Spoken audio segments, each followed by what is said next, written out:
અને તેને માળામાં મૂકી દીધું. આ તમે શું કરી રહ્યા છો?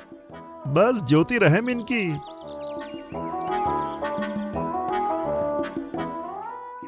તે ફરીથી ગયો અને બીજો એક સફેદ પથ્થર ઉઠાવીને લાવ્યો અને તેને પણ માળામાં મૂકી દીધો.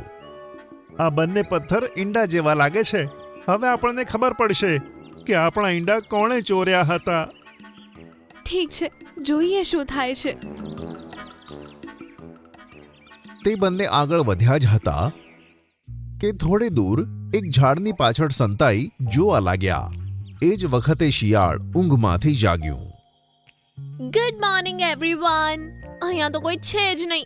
કોને વિશ કરું? આમ કહીને તેની નજર જેવી ઈંડા પર પડી, તેનો ચહેરો ખીલી ઉઠ્યો. તે ભાગીને ત્યાં પહોંચી ગઈ.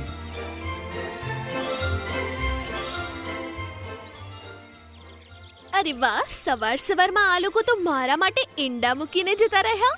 કેટલી ચિંતા કરે છે મારી.